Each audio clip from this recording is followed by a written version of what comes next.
Thank you, Dr. Danny. Hello, everyone.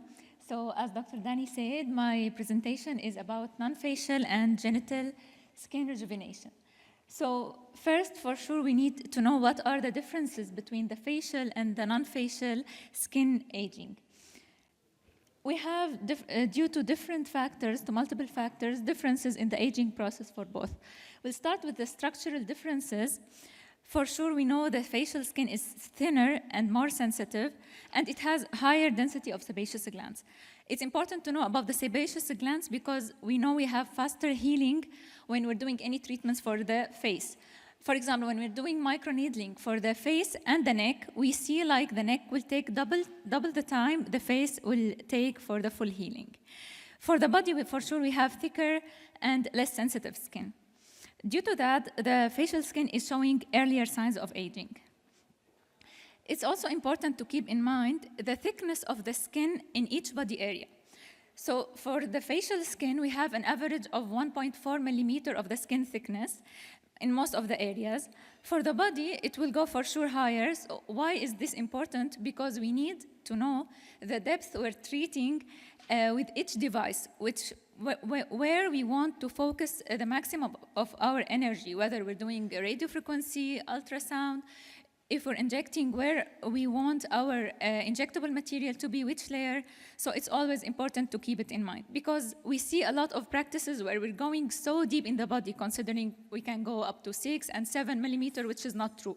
We're there treating the subcutaneous tissue. So if we want to stay in the reticular dermis, where most of our collagen stimulation will be to get the skin rejuvenation, we should just check the skin thickness in the area we're treating.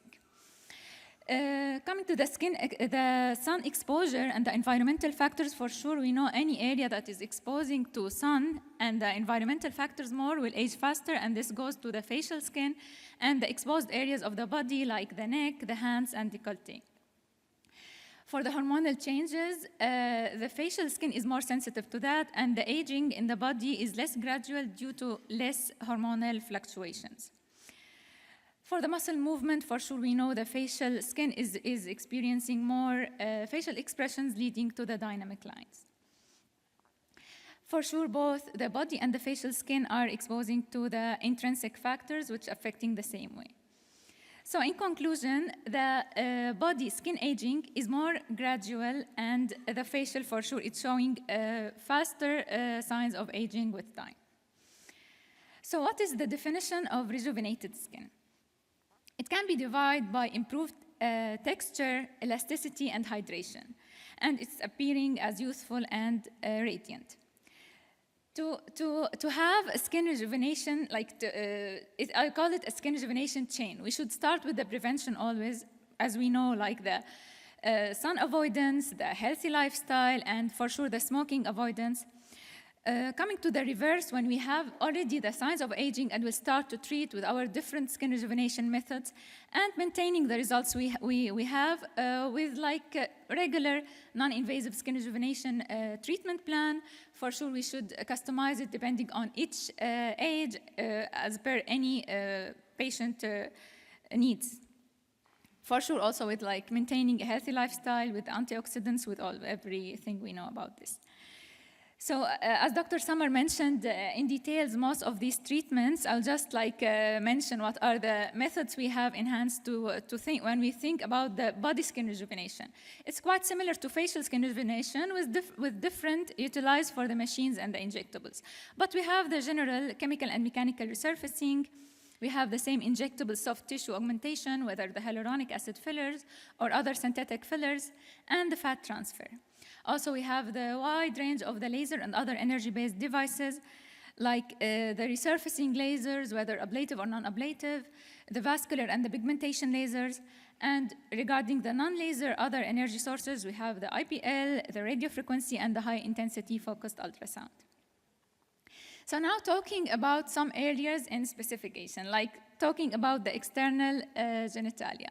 Do you think it's our dermatologist thing to treat, or it should be just done by gynecologists? I mean, I think to answer that, we should talk a bit more about the problems we might have in this area with aging. First, starting with the structural consideration of the skin of the intimate or sensitive or genital area, for sure we have more sensitive skin because it has a thinner stratum corneum, and we have less elasticity. Also, it's prone to pigmentation due to friction and a hormonal effect. So what are the problems? The patients might come to our office and ask for help with that. We see a lot of hyperpigmentation cases in the genital area. Also, the sagging and wrinkling due to volume loss.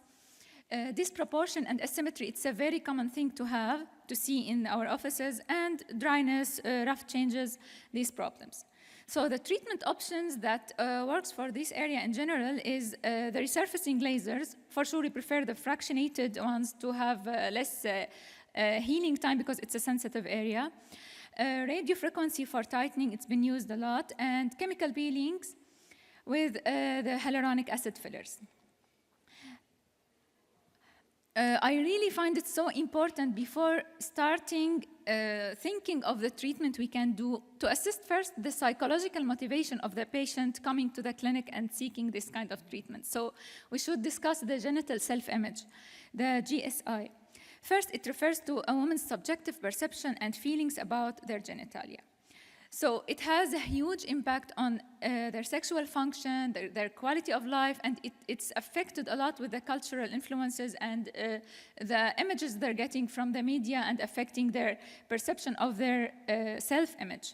It's really important to never underestimate any concern the patients are coming with, because they have no other source of proper knowledge and information. And when they're coming to a dermatologist office or gynecologist to talk about, to share their insecurities and talk about what problems they have with this, we are almost their only source of really like healthy and proper information. And I believe just like sharing with them that what they're suffering or what they're concerned about is very common and it's not uncommon, and like we see it a lot, it will solve half of the problem. Then we can move to what treatments we can do for that.